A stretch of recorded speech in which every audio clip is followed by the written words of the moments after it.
सत्य बहुमत का ये मतलब है कि अल्पसंख्यक और बहुमत।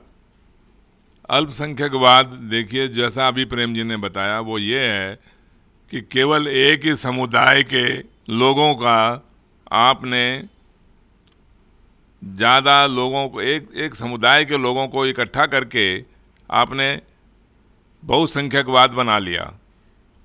बहुसंख्यकवाद से हमारा कोई लेना देना नहीं है। हम बात करते हैं बहुमत की, और बहुमत के अंदर जब आपको चुनाव से पहले सबसे ज़्यादा बहुमत यानी सबसे ज़्यादा वोटों को जोड़ के आपके उस वोटों के बहुमत से जब सरकार बनानी है, तो आप किसी भी हिंदू को या मुसलमान को या किसी जाति समुदाय को, किसी भी संप्रदाय या वर्ग को आप छोड़ नहीं सकते। आपको सबके सबसे ज़्यादा वोट लेके जीतना होगा, एक सांसद को भी, एक प्रतिनिधि को भी, और सबसे ज़्यादा वोट लेकर ही पूरे देश के अंदर आपको सरकार बनानी होगी। सत्य बहुमत की ये नीति है। तो यह सत्य बहुमत को आप ये कैसे सोच सकते हैं कि भाई सत्य बहुमत भी बाद में क्या होगा? अरे जब सत्य बहुमत की शुरुआत ऐसे ही हो रही है और सत्य बहुमत की सरकार भी मतदाताओं के बहुमत से बनेगी, जब सरकार मतदाताओं के बहुमत से बन गई, फिर हमारे को उस सिद्धांत को या उस राजनीति को छोड़ने की क्या ज़रूरत है? जिस राजनीति के आधार के ऊपर हमने सरकार बनाई, हम उसी राजनीति को छोड़ देंगे? क्यों छोड़ेंगे हम तो इस गठबंधन की भ्रष्ट राजनीति का विरोध करते हैं। तो उसको तो हम सिरे से नकारते हुए हम मतदाताओं के बहुमत से सरकार बनाएंगे, उसको छोड़ने का क्या सवाल है? फिर सत्य बहुमत की राजनीति सबसे अधिक जो प्राथमिकता है वो है उसकी योग्यता की और कार्यकुशलता की। जो रिजर्वेशन की बात है वो देखिए, बिल्कुल भी जो बहुत ही गरीब व्यक्ति है उसका तो एक स्पेशल ध्यान रखना पड़ेगा, लेकिन वो चाहे किसी भी जाति विशेष का हो, किसी भी धर्म विशेष का हो, उससे हमारे को कोई मतलब नहीं है। हमारे को मतलब है कि उस व्यक्ति को एक ऐसा अवसर मिले जो अपनी योग्यता के अनुसार और कार्यकुशलता के अनुसार, चाहे वो किसी भी जाति का हो या किसी भी धर्म का हो, वो ऊपर आके समाज के अंदर अपना काम, अपना योगदान दे सके, भारत की राजनीति को मजबूत बना सके, भारत को शक्तिशाली और समृद्ध बना सके। हम एक जो बाकायदा जो रिजर्वेशन की जो बात है, वो रिजर्वेशन वाली बात तो यही है कि योग्यता और कुशलता का एक आधार बनाते हुए अगर वो व्यक्ति उसके ऊपर पूरा नहीं उतरता है तो हम उसको ठीक है रोजगार देंगे, उसको एकदम से उसको नकारेंगे नहीं उसको। ये बात तो बिल्कुल ठीक हो गई। लेकिन जो जिसकी योग्यता ही नहीं है कोई डॉक्टर बनने की या इंजीनियर बनने की, उसको खाली रिजर्वेशन के आधार के ऊपर उसको डॉक्टर कैसे बनाया जाएगा? उसको एक सुविधा दी जाएगी योग्य डॉक्टर बनने के लिए। अगर वो डॉक्टर बनने के लिए उसको सुविधा देने के बाद भी अगर अपनी कार्यकुशलता और योग्यता नहीं दिखा सकता है, तो फिर उसको किसी और तरह से, किसी और रूप के अंदर उससे काम लिया जाएगा। ये बात बिल्कुल निश्चित है। सत्य बहुमत पार्टी का ये संकल्प है कि हम कभी भी उम्मीदवार बनाने के लिए कोई धन का प्रयोग नहीं करेंगे। धन के आधार के ऊपर उसको उम्मीदवार नहीं बनाया जाएगा। केवल योग्यता और कार्यकुशलता के आधार के ऊपर ही उसको उम्मीदवार बनाया जाएगा। और आज की राजनीतिक व्यवस्था के अनुसार जैसे आप देखते हैं कि चुनाव से मात्र 15 दिन पहले उसको उम्मीदवार बनाया जाता है, और उम्मीदवार भी हम सुबह से शाम तक इतनी बार सुनते हैं कि सुबह किसी और को उम्मीदवार बनाया था, 2 घंटे के बाद किसी और को, 4 घंटे के बाद किसी और को, और शाम होते होते पता नहीं उम्मीदवार जो पहले बनाए थे वो कहाँ चले गए, और बाद में उम्मीदवार किसी और को बना दिया जाता है, क्योंकि केवल और केवल धन का प्रभाव को आधार बनाकर उनको उम्मीदवार बनाया जाता है। लेकिन सत्य बहुमत पार्टी का ये मानना है कि जैसे ही केंद्र के सरकार के चुनाव हुए, उसके तुरंत बाद मैक्सिमम अधिक से अधिक 1 साल के अंदर अंदर, यानी 5 साल में यदि चुनाव होना है तो 4 साल पहले उसके उम्मीदवार की घोषणा कर दी जाएगी, चाहे वो शीर्ष नेता की हो या उम्मीदवार की हो, और उसके अंदर से केवल और केवल योग्यता और कार्यकुशलता का ही आधार होगा। जो पार्टी के अंदर, समाज के अंदर योग्यता के अनुसार, अपनी कार्यकुशलता के अनुसार भागीदार बनेगा, उसको उम्मीदवार बनाया जाएगा, और वो भी टाइम से बहुत पहले बना दिया जाएगा, जिससे कि उसको पूरा पर्याप्त समय मिले उसको अपने क्षेत्र के अंदर जाने का, और एक एक नागरिक से वो संपर्क बना सके, एक एक मतदाता से अपने संपर्क बना सके। तो मेरे ख्याल से तो जो आज की राजनीति चल रही है और जो सत्य बहुमत की राजनीति का विचार है, उसके अंदर ज़मीन और आसमान का, काले और सफ़ेद का अंतर होगा, जो आपको दिखाई देगा। आप सत्य बहुमत को समर्थन देके सत्य बहुमत की सरकार बनवाइए, उसके बाद करिए फिर ये इस तरीके के सवाल। ये सारी की सारी समस्या तो एक अनुशासन की हुई ना, जिम्मेदारी और जवाबदेही की हुई। जब हमारे देश का प्रधानमंत्री, मंत्री या सांसद जिम्मेवार और जवाबदेह नहीं बनता, तो आप एक छोटे से सरकारी ऑफिसर की या डॉक्टर की जवाबदेही की हम क्या बात करें। तो जैसे ऊपर से राजनीतिक व्यवस्था चलती आ रही है, उसी प्रकार नीचे चल रही है वो। तो जिम्मेवारी जवाबदेही नहीं होने के बावजूद बाद तो फिर ऐसे ही परिणाम मिलने वाले हैं।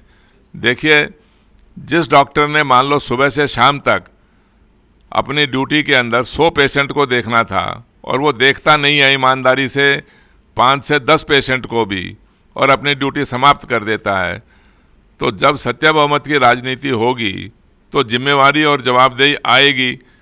हम उसके ऊपर किसी प्रकार का भी अंकुश न लगाते हुए, क्योंकि जब जिम्मेवारी आपकी है, सरकार आपकी है, मतदाताओं की सरकार है, तो वो तो कोशिश करेगा ना कि भाई मैं ज़्यादा से ज़्यादा, चाहे मुझे कुछ टाइम ओवर लगा के भी काम करना पड़े, तो मैं अपने उन लोगों को सहायता करूं, लोगों को इलाज दूं। तो ये तो देखिए एक जिम्मेवारी का एक अनुभव है, जिम्मेवारी का एक सोचने का तरीका है।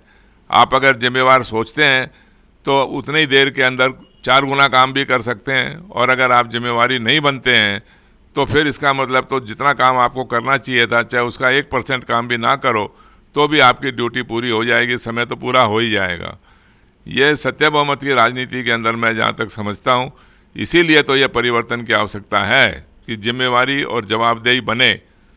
तो इसलिए ये बहुत जल्दी ही ठीक हो जाएगा। ये तो जीतने के बाद ही परिवर्तन देखने को मिलेगा आपको। जीतने से पहले आपके दिमाग के अंदर ये जितने भी भ्रम हैं, वो भ्रम बने ही रहेंगे। जब तक आप सत्य बहुमत को जितवाओगे नहीं, सत्य बहुमत को समर्थन और वोट और सहयोग नहीं दोगे, तब तक ये भ्रम चलते ही रहेंगे। आप सत्य बहुमत को जितवाइए अगर आपको ये सारे का सारा भ्रम दूर करना है। तो सरकार में आने के बाद में क्या अलग से करेंगे? अलग से हम ये करेंगे कि सबसे पहले तो हम पहले ही दिन बैठ के एक जो बहुमत की परिभाषा, जो आज के दिन है ही नहीं हमारी किसी नियम के अंदर, किसी कानून में, किसी संविधान के अंदर, ना बहुमत की परिभाषा है, ना स्पष्टीकरण है। हम सबसे पहले तो इस बहुमत की परिभाषा को बना देंगे कि बहुमत कभी भी सरकार के अंदर गठबंधन से नहीं होगा, भ्रष्ट समझौतों से नहीं होगा, सांसदों के बहुमत से नहीं होगा।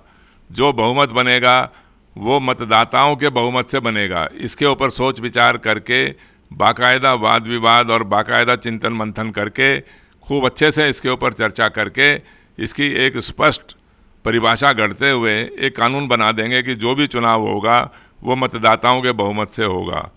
और दूसरी बात ये रही कि जो आपने ये कहा कि यूज़ एंड थ्रो वाली जो बात है, तो वो देखिए आज की वर्तमान राजनीति है ध्रुवीकरण की। ये ध्रुवीकरण किसी प्रकार से भी होता है। ध्रुवीकरण चाहे जातियों का हो, धर्म का हो, कोई वर्ग विशेष का हो, ये आज की राजनीति है जो ध्रुवीकरण करती है। सत्य बहुमत की राजनीति के अंदर ध्रुवीकरण हो ही नहीं सकता। यूज़ एंड थ्रो की तो बात छोड़ दो, आप तो बहुत जिस वर्ग के अंदर या जिस धर्म से आप आते हैं वो तो एक बहुत बड़ी संख्या है हमारे देश की। लेकिन मैं ये कहता हूँ कि अगर 5 वोटर भी, क्या 1 वोटर भी अगर सत्य बहुमत का विरोध करेगा तो हमें उसकी बात को सुनना ही पड़ेगा। हमें उसकी बात को समझना पड़ेगा कि भाई ये क्यों ऐसा बोल रहा है, क्यों ये संतुष्ट नहीं है। अगर 1 वोट भी नहीं मिलेगा मेरे को, तो हो सकता है कि मेरी सरकार 1 वोट से ही ना बने, 1 वोट ही मेरा कम रह जाए औरों के मुकाबले के अंदर। तो आप ये तो देखिए, भ्रमित होने का तो ऐसा ज़बरदस्ती उसको भ्रमित होने की तो मेरे पास कोई इलाज नहीं है कि इतनी बड़ी संख्या के लोग भी अगर भ्रमित होकर बात करें कि भाई हमारे को अगर पहले यूज़ किया जाएगा और फिर फेंक दिया जाएगा, वो आज तक 75 साल में जो हो चुका वो तो हो चुका, वो तो आपकी समझ है।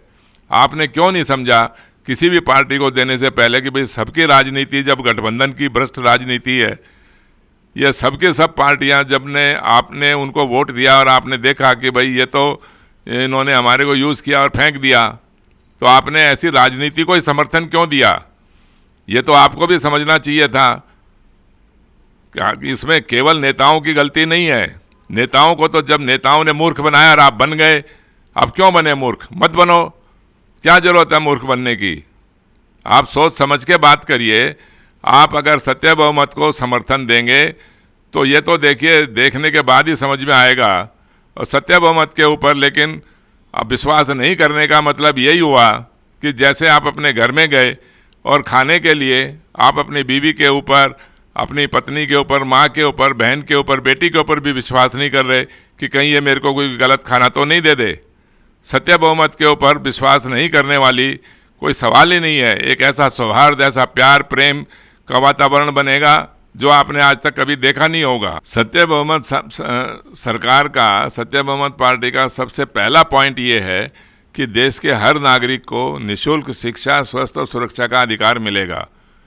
तो आपको ये तो सोचने की ज़रूरत नहीं है कि किसी को भी शिक्षा नहीं मिलेगी, किसी को भी स्वस्थ नहीं मिलेगा या किसी को भी सुरक्षा नहीं मिलेगी। सत्य बहुमत पार्टी की सरकार बनेगी तो बनेगी इसी आधार के ऊपर।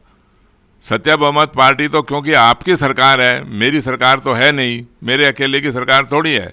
मैं तो सरकार का एक भागीदार हूँ। मैं तो पता नहीं कितने दिन तक रहूँगा या नहीं रहूँगा, बाकी संभालना तो सब आप ही लोगों ने है।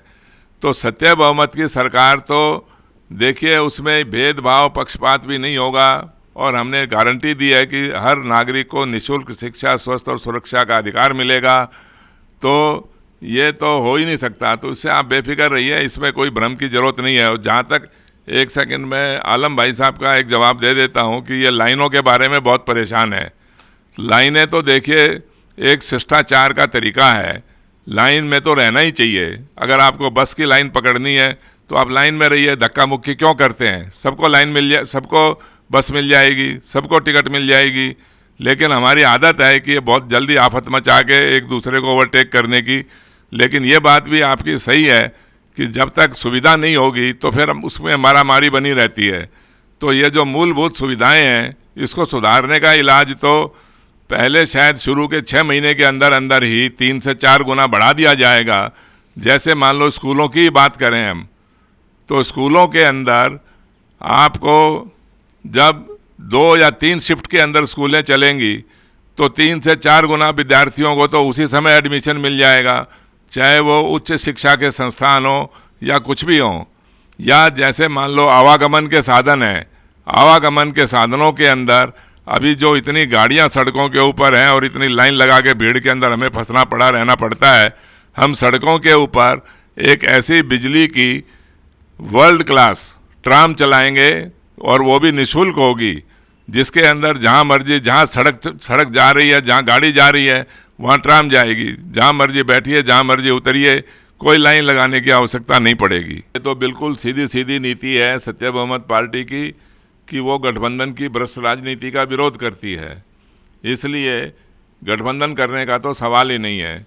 और जो दूसरी पार्टी सत्य बहुमत के साथ में मिलके चुनाव लड़ना चाहती है, तो वो अपने चुनाव चिन्ह पे चुनाव क्यों लड़ना चाहती है?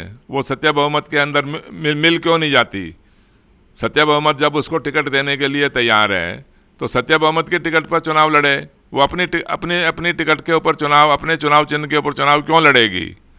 अपने चुनाव चिन्ह पे चुनाव लड़ने का तो मतलब यही है कि गठबंधन की भ्रष्ट राजनीति करना, और बाद में जहां उसको मौका लगेगा वहां वो निकल जाएंगे।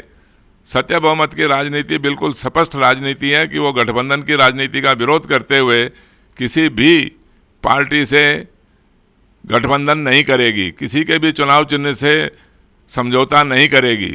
सबको एक ही चुनाव चिन्ह के ऊपर चुनाव लड़ना पड़ेगा, और यही हमारी नीति है कि एक चुनाव चिन्ह या एक राजनीतिक पार्टी या एक नेता के सानिध्य में जहां चुनाव लड़े जाएं, जिसको सबसे ज़्यादा वोट मिल जाए पूरे देश के अंदर अन्य राजनीतिक दलों की तुलना में, उसका बहुमत माना जाएगा। ना कि यह गठबंधन की भ्रष्ट राजनीति करके 20 तरह के चुनाव चिन्हों के ऊपर चुनाव लड़के जैसे आज के दिन हो रहा है, हम उसका विरोध करते हैं। हमें उससे सहमत नहीं है। सत्य बहुमत की राजनीति गठबंधन की राजनीति नहीं करेगी, ये बिल्कुल स्पष्ट है। धन्यवाद।